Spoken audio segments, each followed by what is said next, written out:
I've always wanted to be a mother. I remember when I was in kindergarten, when all the kids were asked to share what they wanted to be when they grew up.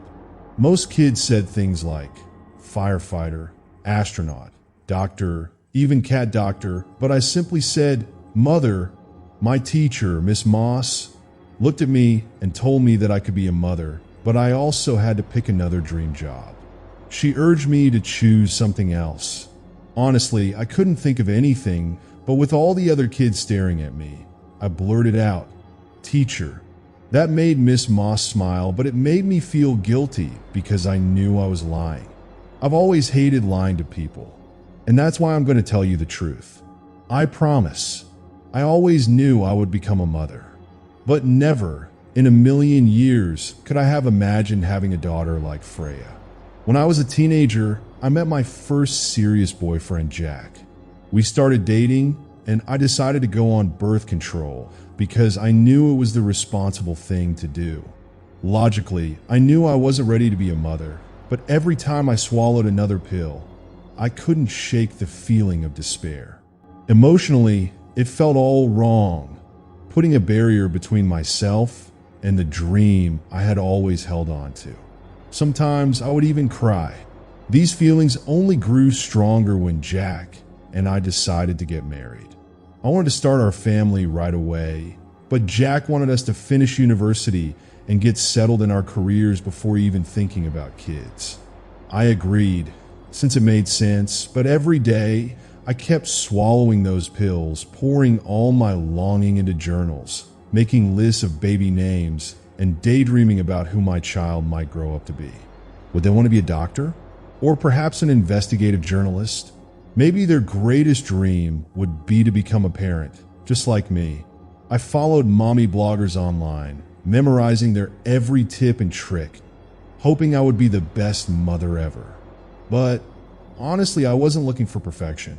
I just wanted to have a happy child, one who felt loved for who they truly were. I knew, no matter who arrived, I would love them to the stars and back. I was going to be the best mom. I just knew I would be. Finally, Jack and I were ready to start our family. But it turned out to be much harder than I had imagined. Much harder. Months turned into years, and every negative pregnancy test felt like a punch to the gut. It never got easier. I was still following those perfect mommy bloggers with their seemingly perfect families, and it only made it worse. So, I started following others who were sharing their fertility struggles, people who were going through the same pain as me. It helped me open up about my own experiences. It felt so comforting to know I wasn't alone. It felt like I was part of this incredible community, filled with strangers I'd never meet, but who understood my heartache. Each time someone else in that community finally found success, we all cheered them on. But alone, in the privacy of our home, Jack and I would cry. I was so tired of waiting for my turn. I knew I wasn't the only one hurting. Jack was struggling too. One night, while I cried in his arms, he asked me, if we can't have kids, would a life with just the two of us really be that bad? My silence was all the answer he needed, and it was enough for both of us to understand. So Jack and I decided to use all our savings to try IVF. The process was grueling both physically and emotionally. Injecting hormones, endless ultrasounds, the constant waiting, but to me, it was all worth it. And then, finally, it happened. I was pregnant. For the first time in what felt like forever, the world made sense. Jack and I were overwhelmed with joy. I felt like I was walking on fluffy white clouds, as if everything was finally falling into place. But that was before I knew what was coming. We learned that we were having a boy, and we decided to name him Oliver. But during a routine ultrasound, everything shattered. The technician's silence was deafening, and the doctor's grave expression said everything I feared but couldn't admit. Something was wrong.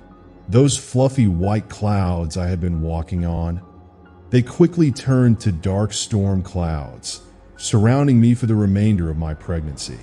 The joy we had felt was quickly replaced by an unbearable, suffocating fear. We knew that our son wouldn't survive long after his birth. All we were promised was one day with our perfect boy. I loved him beyond words, to the stars and back, and I still do.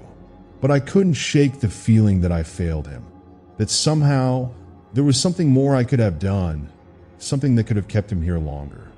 Days turned to weeks, and weeks to months.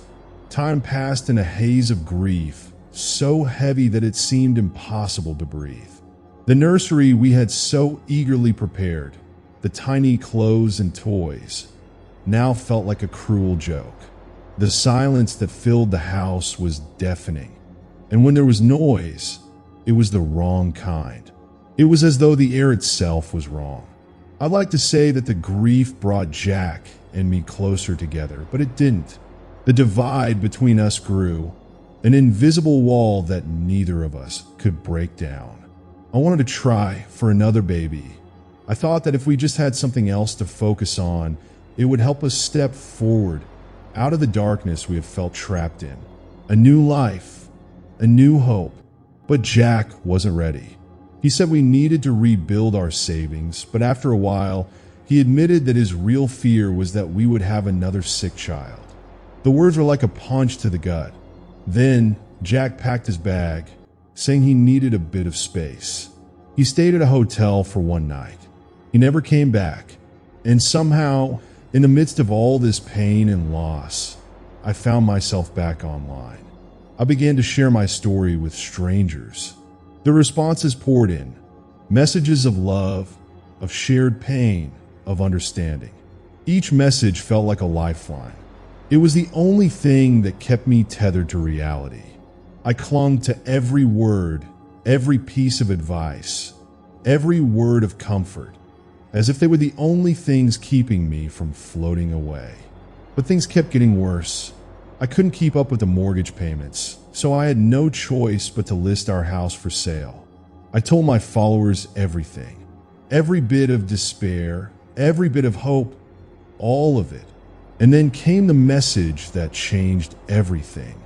I often wonder if I had never shared my pain, would Freya even exist? If I hadn't opened up to the world, would the New Genesis Institute have found me? Maybe it was Dr. Heart herself who saw my posts. Maybe it was some kind of algorithm that zeroed in on me, on my desperation. A woman willing to do anything for a child.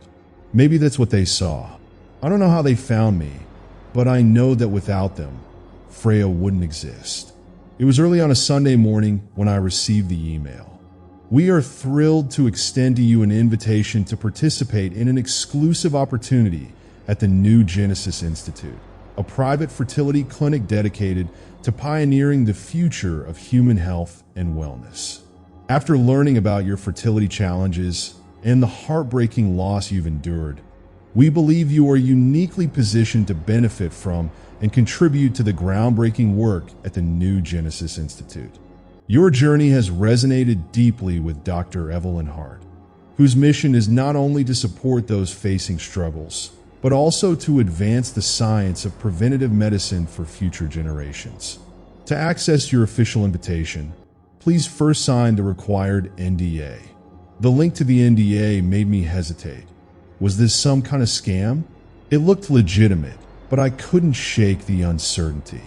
I quickly searched online. The New Genesis Institute was funded by Dr. Evelyn Heart, a billionaire philanthropist who had made a name for herself funding health initiatives for years.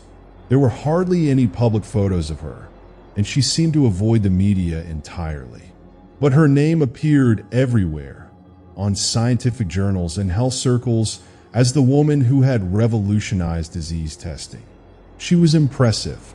For the first time in so long, I felt something: excitement, hope. My heart started to race. I could hardly believe it, but I couldn't let this chance slip away. I clicked on the NDA. It was long and full of legal jargon, but I skimmed through it and understood enough to know it was to protect the Institute's secrets. I signed it quickly, my hands trembling, and hit submit. Then I was granted access to my official invitation. I shouldn't be doing this. I know I'm breaking my NDA, but I don't care anymore. This needs to be shared. Here is the invitation they sent me. Thank you for considering the new Genesis Institute.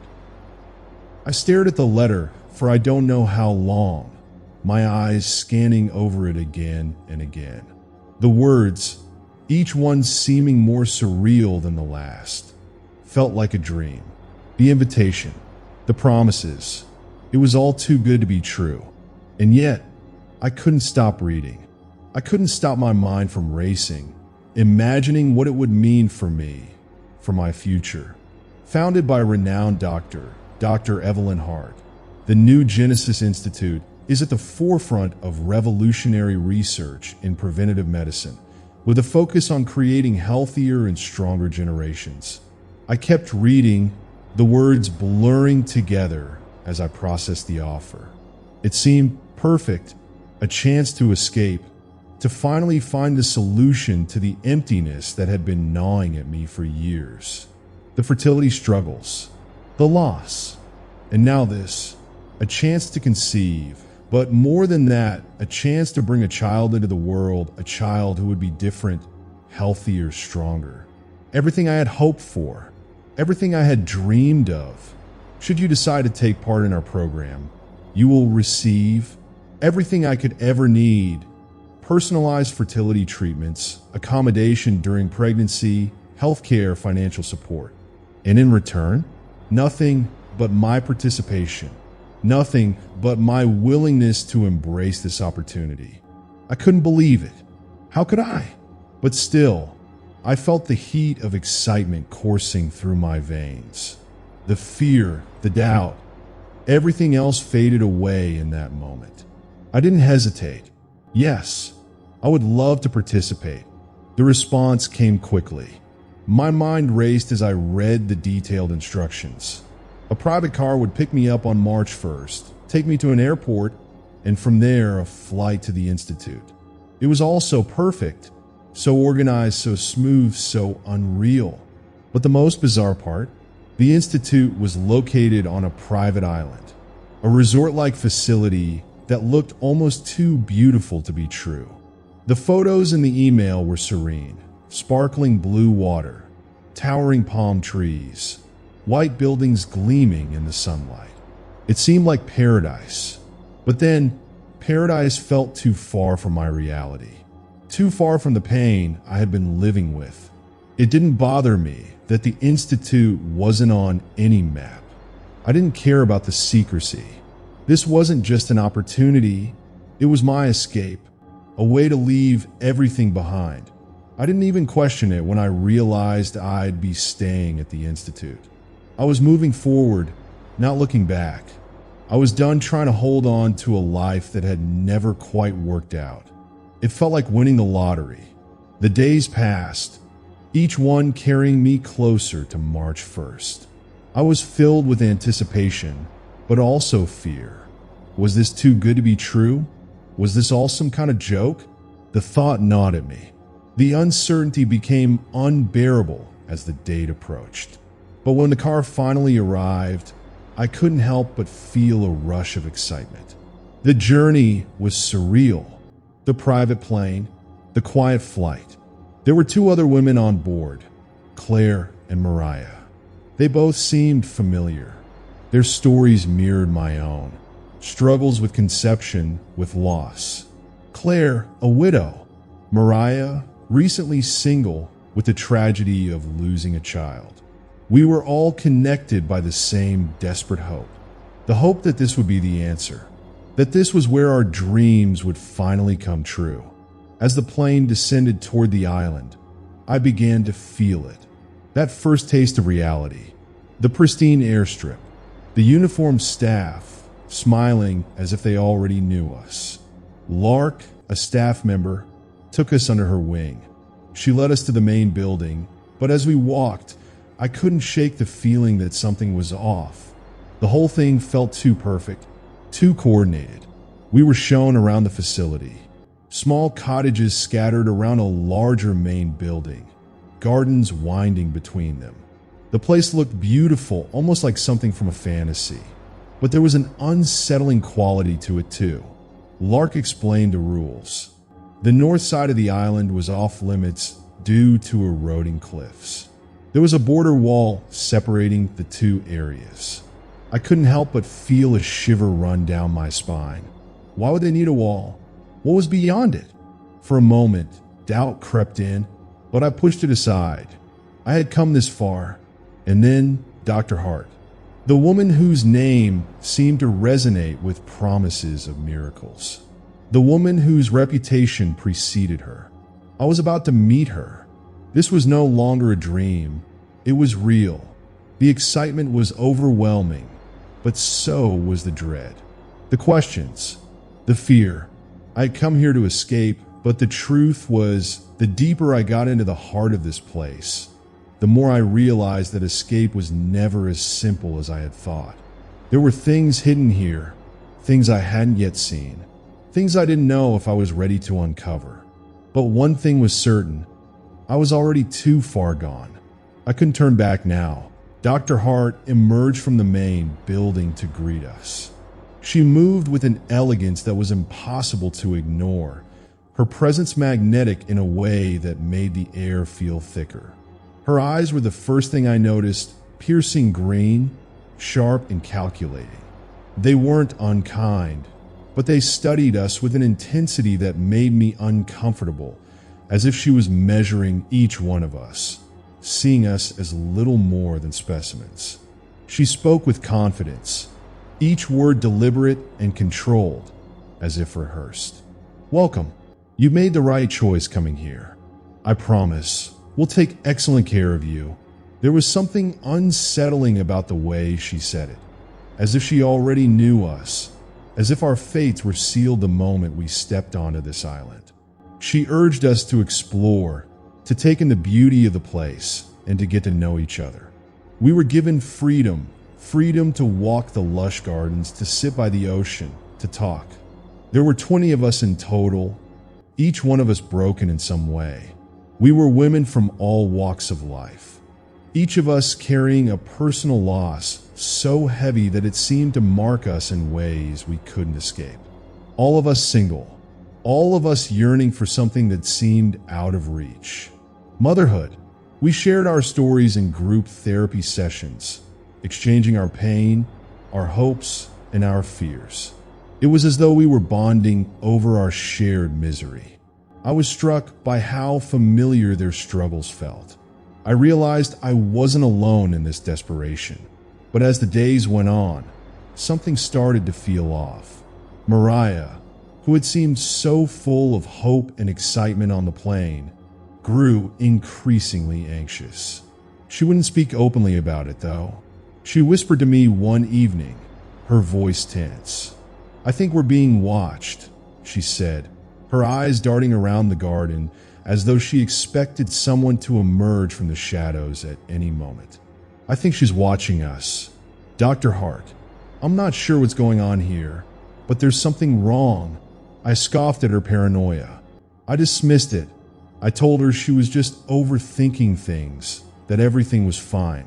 But inside, a nagging doubt began to rise. What if she was right? What if we weren't as free as we thought we were?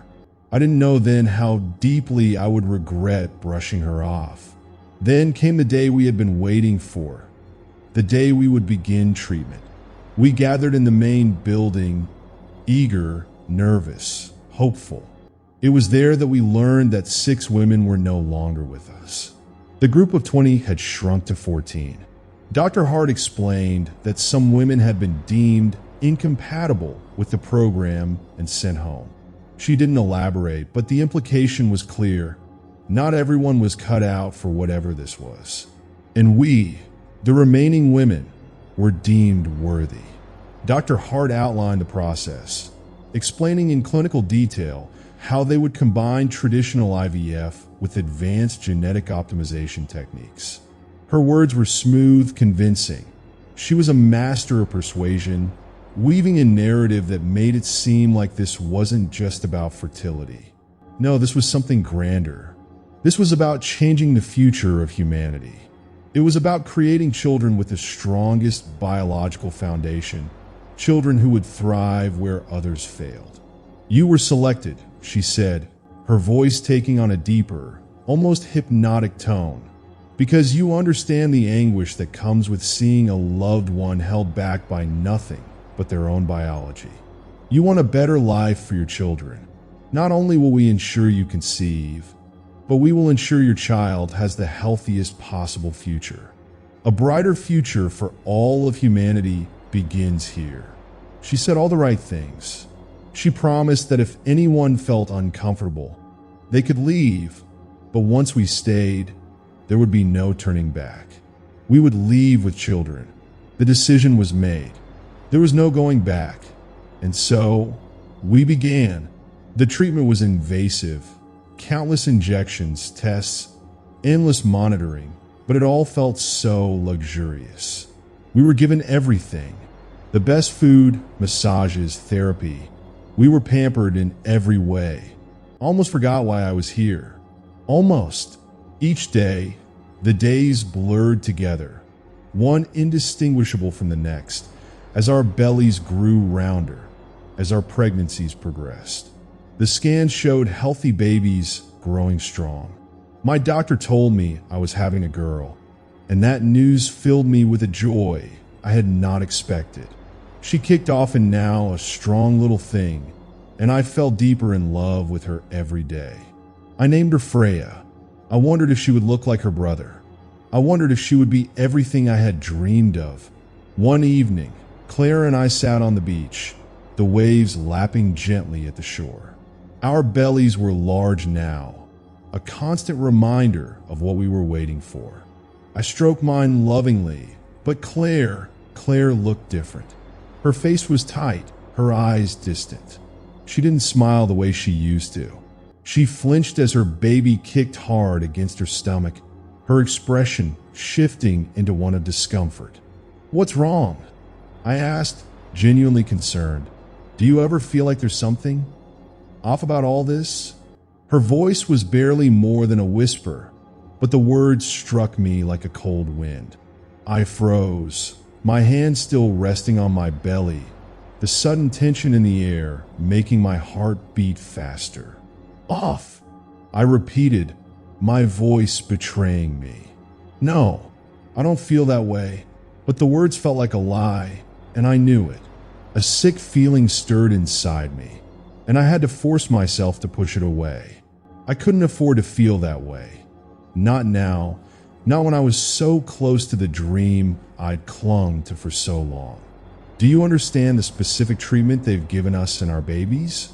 Claire asked, her voice still quiet but filled with doubt. I shook my head. I'm not a doctor or a scientist. I don't understand any of that technical stuff, but I know they know what they're doing. That's all that matters to me. But as I said it, the words felt hollow.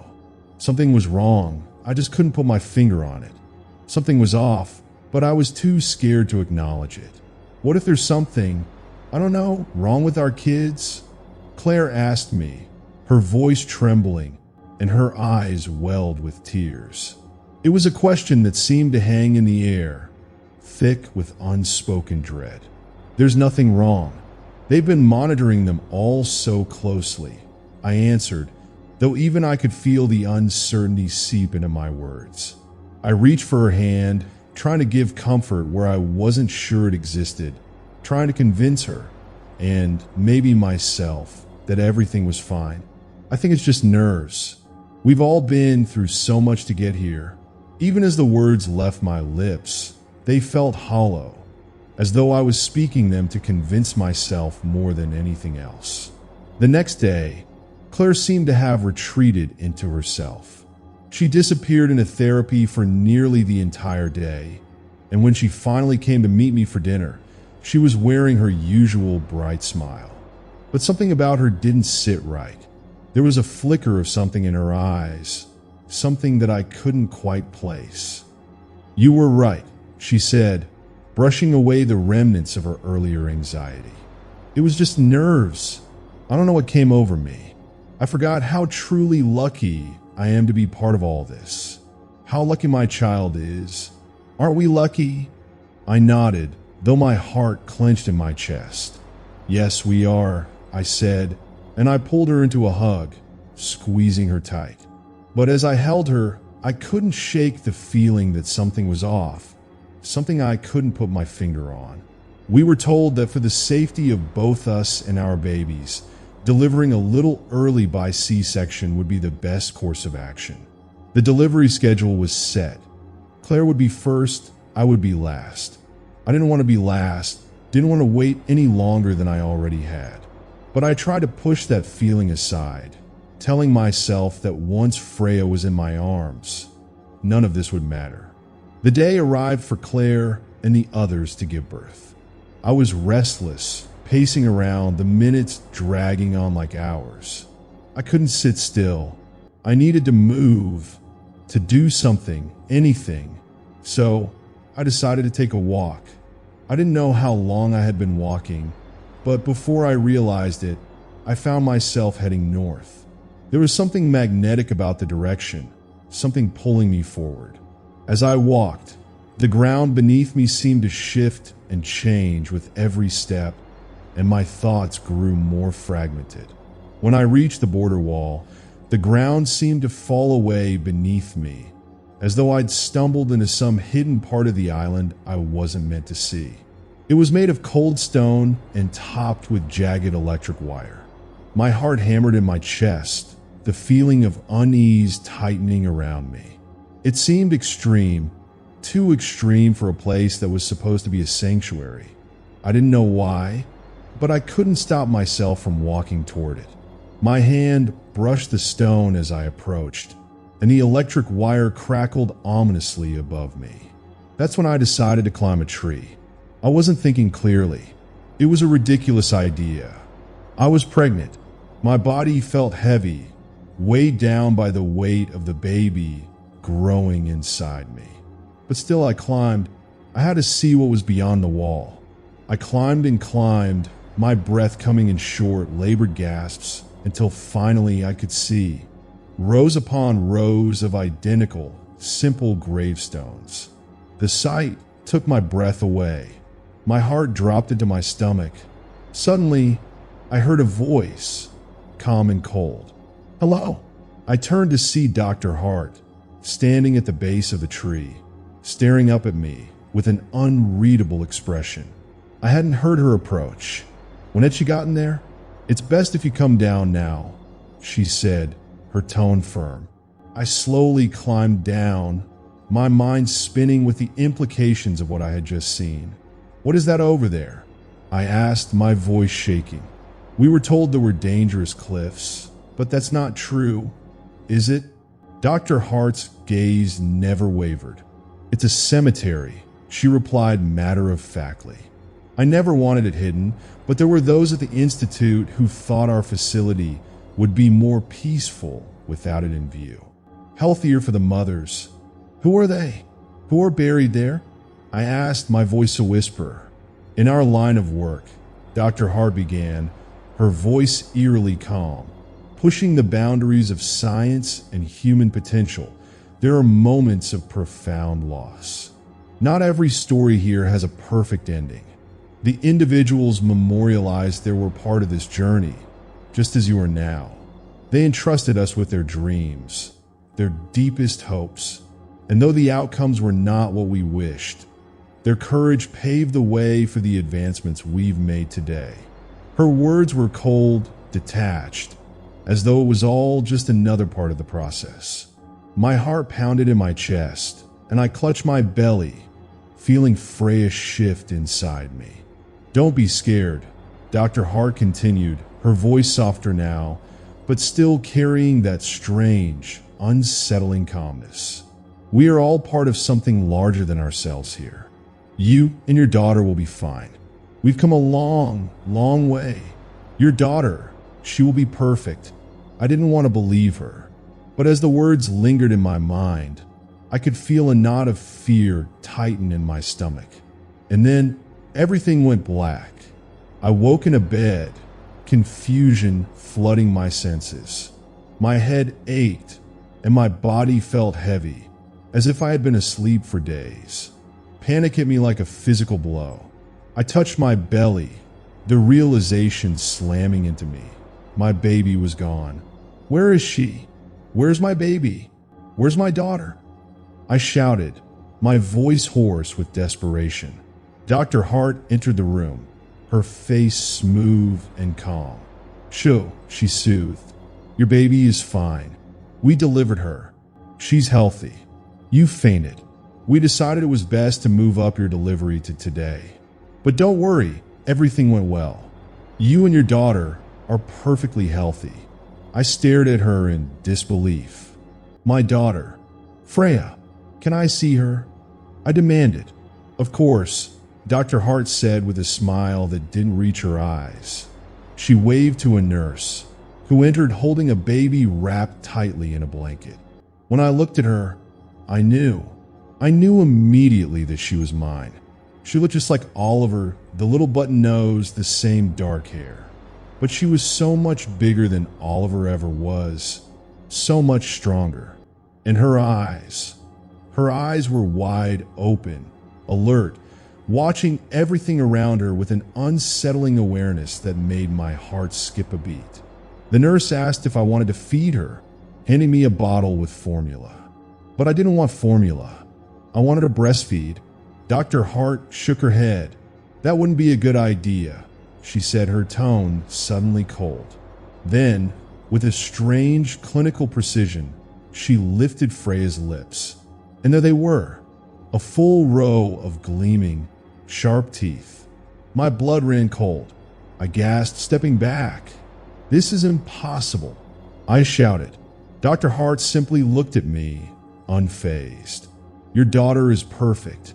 She's been given biological advantages to ensure she thrives." And then she did something that shattered my sense of reality. She picked up a scalpel and sliced it into Freya's tiny leg. My heart stopped. The baby cried out, a raw wail of pain that tore through me. But then something impossible happened. The cut began to close. Before my eyes, the wound healed. "She's fine," Dr. Hart said, her voice cold, as if this was all part of the plan. "You'll never need to worry about your child being sick or hurt. She is perfect." I looked down at Freya, my daughter, her wide eyes watching me with an eerie calm. "Yes," I whispered, my voice trembling. "She is perfect." I couldn't bring myself to believe it. We spent Freya's first year on the island with the other Genesis children, a time that felt like a dream. She grew so quickly, hitting milestones far ahead of any child her age. She crawled at 2 months, walked at 5, and her first words came with such startling clarity that it left me speechless. But as the year passed, the unsettling questions I had pushed away began to resurface, lingering just beneath the surface. When we were finally sent out into the real world, things felt wrong. At first, I thought it was just the transition from the island back to everyday life. But it wasn't. It wasn't just the change that had me restless. One night, I couldn't sleep. I tossed and turned, the weight of 1,000 unanswered questions pressing down on me. I closed my eyes, but the images of the island, of Freya and I in our cottage, haunted me. In my dream, I found myself walking away from her. I walked north toward the cemetery. The wall loomed above me. I pushed against it harder and harder until it crumbled. And beyond it, I saw Mariah. She was standing there, half buried in the grave, her eyes locked onto mine, unblinking. I woke with a start, gasping for air, and the whispers began. Whispers from Mariah. I couldn't hear the words, but I could feel them, seeping into my thoughts. I couldn't shake the feeling that something was watching me, something that had been watching us all along. I searched the apartment, every corner, every shadow, but I found nothing. Freya thrived. She was everything I could have ever hoped for. But deep down, I couldn't forget what I had seen, what I had learned, and I began to wonder, how perfect was she really? I began noticing changes in Freya around her early teens. Her temper flared more easily, and I thought it was just a normal phase for a teenager.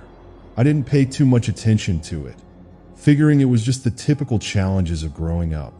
I made sure to keep the fridge well stocked in case it got rough. But then Freya's eating habits started to change and it got stranger.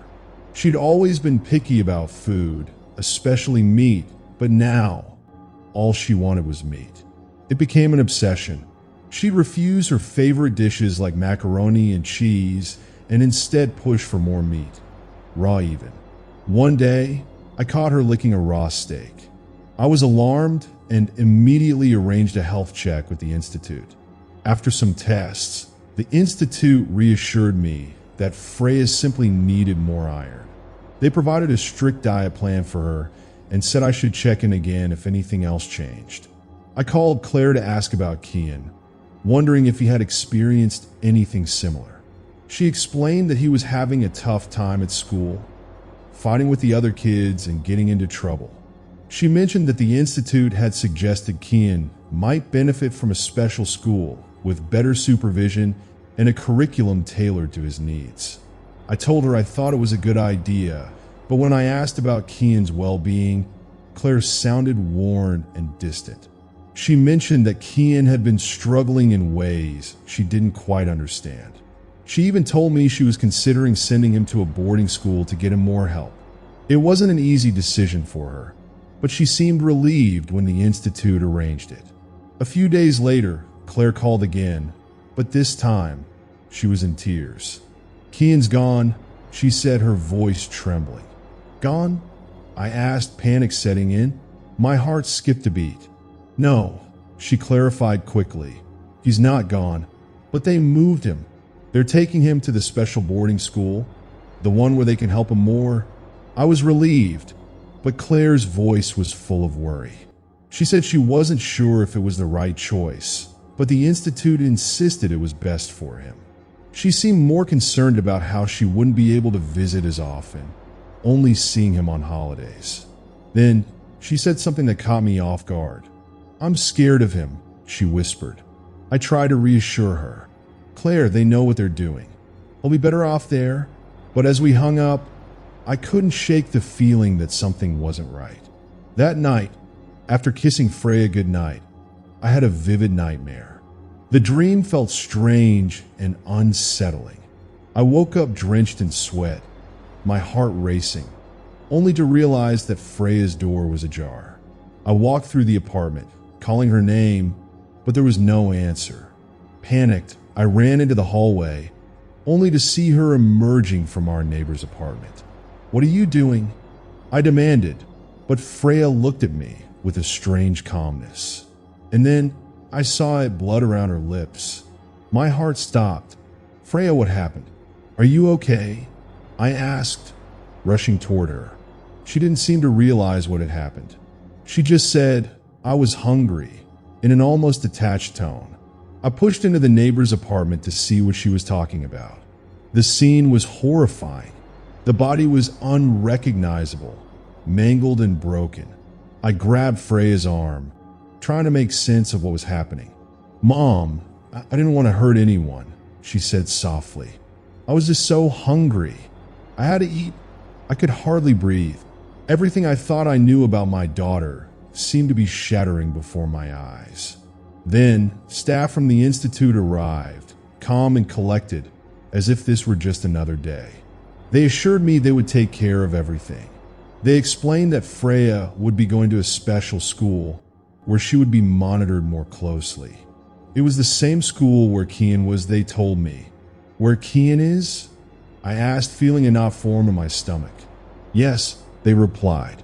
Dr. Heart believes that all the Genesis children should be in the same place. It will help them manage their differences. I was still in shock, barely able to process everything. But I said my goodbyes to Freya, telling her I loved her, even though I could hardly believe the words. The next few years were a blur. The Institute kept me updated at first. Freya was adjusting. They said she was doing well with the other children. She even wrote me letters. But then the letters stopped. After some time, all communication ceased. 2 years passed, and I hadn't heard a word. I tried calling the institute, but I was met with vague answers. I was told everything was fine, but I wasn't convinced. Where was my daughter? Was she all right? The silence gnawed at me. Then the news broke. Suddenly, everything felt like it was falling apart. The institute had kept things so tightly controlled, but now the truth was starting to surface. It left me with more questions than answers. I still couldn't help but wonder about Freya, about Kian. Were they safe? Were they being helped? Or had something gone terribly wrong?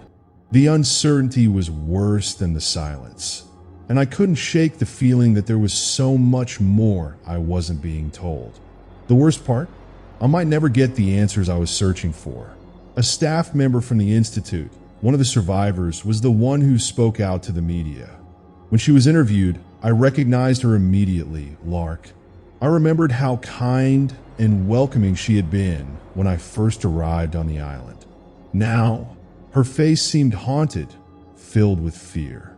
She shared unsettling footage of what had happened. The island was almost unrecognizable to me now. It was no longer a peaceful place. CCTV footage revealed scenes of chaos. The bodies of staff members lay lifeless, scattered across the grounds.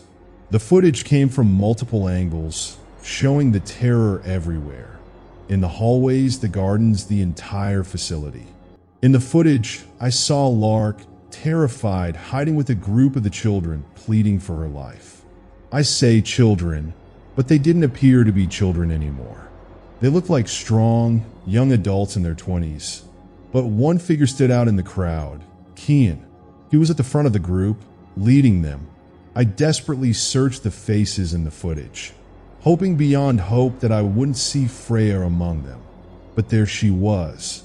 My heart sank, but then a wave of relief followed. My daughter was alive. Kian spoke, his voice cold and determined. We are the future.